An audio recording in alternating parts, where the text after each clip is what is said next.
Hello friends, आप लोग कैसे? आशा करता हूँ कि आप लोग अच्छे होंगे। स्वागत है आपका मास्टर जी के 4.0 पर। आज हम लेकर आए हैं रेलवे का प्रीवियस ईयर क्वेश्चंस का प्रैक्टिस सेट, जो आपकी पढ़ाई को मजबूत करेगा और परीक्षा में मदद साबितगार होंगे। तो तैयार हो जाइए और देखते हैं आप इस सेट में कितने स्कोर कर पाते हैं। और चैनल को सब्सक्राइब करें और बेल आइकन दबाएँ ताकि अगला प्रैक्टिस सेट आप मिस ना करें।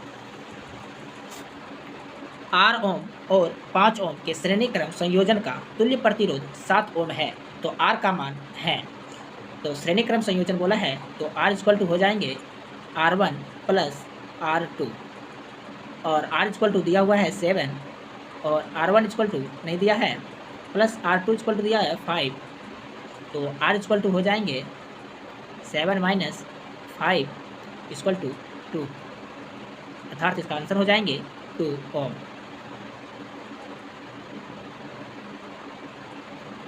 एक बंद परिपथ में यदि 100 कूलाम का आवेश 50 सेकंड की गति के लिए प्रवाहित होती है तो परिपथ में की गई धारा है।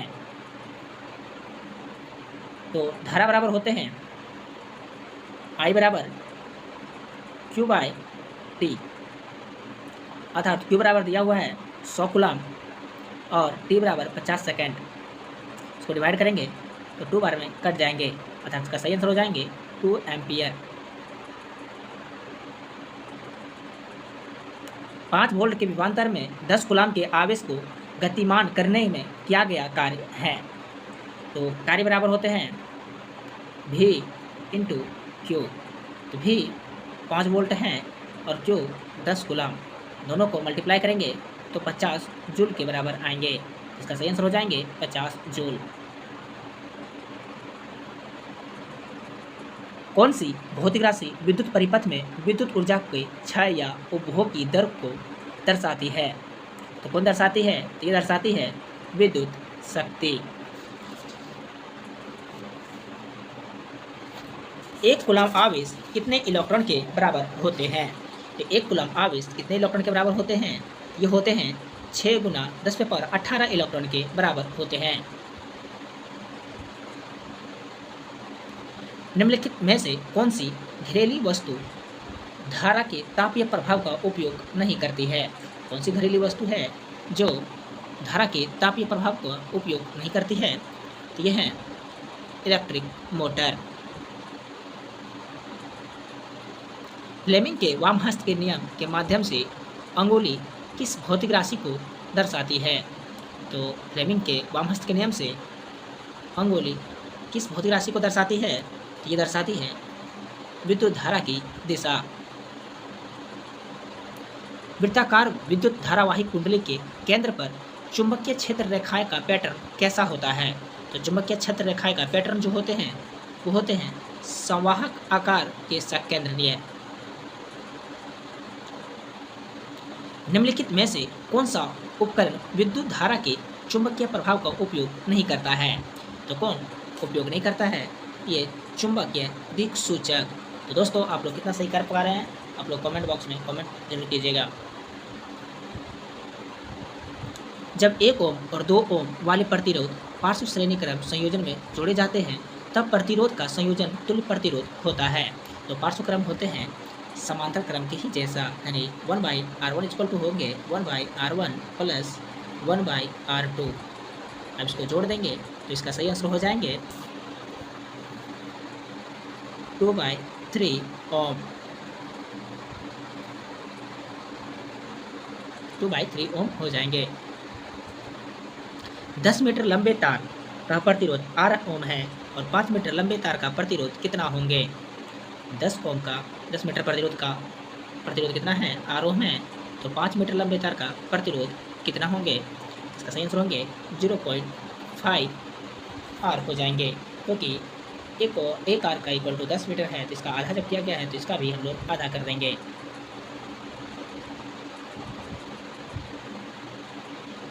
लंबाई L और अनुप्रस्थ काट का क्षेत्रफल चालक का प्रतिरोध है।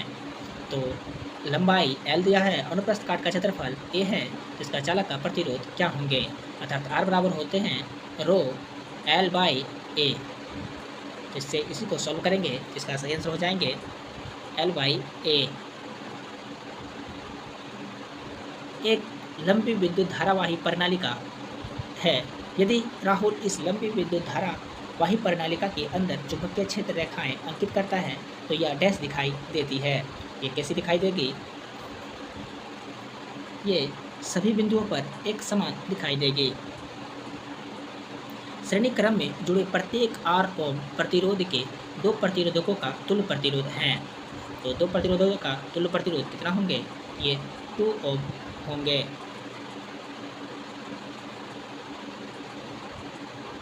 यदि किसी चालक की लंबाई 3 गुना कर दिया जाए तथा अन्य कारकों में परिवर्तन ना किया जाए तो चालक का प्रतिरोध कितना होगा? तो चालक का प्रतिरोध कितना होगा? ये 3 गुना होगा। एक सीधे धारावाही चालक के चारों ओर चुंबकीय क्षेत्र रेखाएं इस प्रकार दिखती है। तो एक धारावाही चालकों के चारों ओर चुंबकीय क्षेत्र रेखाएं कैसी दिखती हैं? ये संकेंद्र वृत्त दिखती है। कॉपर के विद्युत अपघट्य परिष्करण में निम्नलिखित में से किस विद्युत अपघटनी का उपयोग किया जाता है? तो किस विद्युत अपघटनी का उपयोग किया जाता है? ये कॉपर सल्फेट का उपयोग किया जाता है।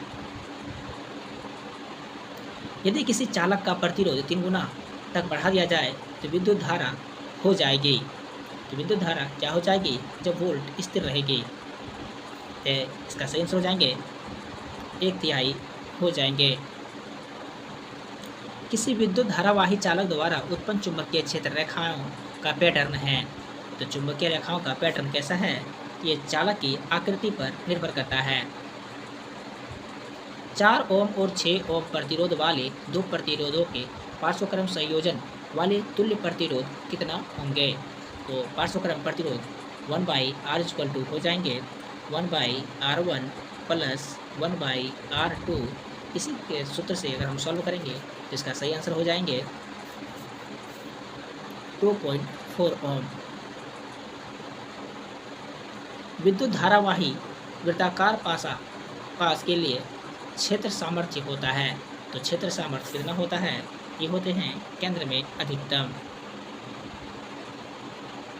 इस्त्री, electric stove, electric oven, electric केतली और इलेक्ट्रिक हीटर जैसे विद्युत उपकरण विद्युत धारा के किस प्रभाव पर आधारित हैं? ये सब किस प्रभाव पर आधारित हैं? ये सब उसमें प्रभाव पर आधारित हैं। विभवांतर के वाले दो बिंदुओं पर +Q आवेश को गतिमान करने में किया गया कार्य कितना है? तो किया गया कार्य कितना है? ये है Q × K।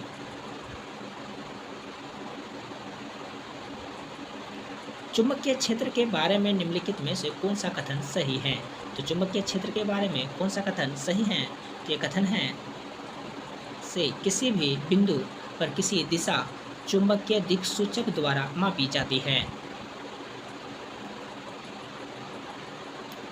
किस बिंदु पर चुंबकीय क्षेत्र रेखाएं की दिशा बताने के लिए किस उपकरण का उपयोग किया जाता है? तो किसी भी बिंदु पर चुंबकीय क्षेत्र की दिशा बताने के लिए किस उपकरण का उपयोग किया जाता है? तो ये उपकरण है चुंबकीय दिक्सूचक। Thanks for watching.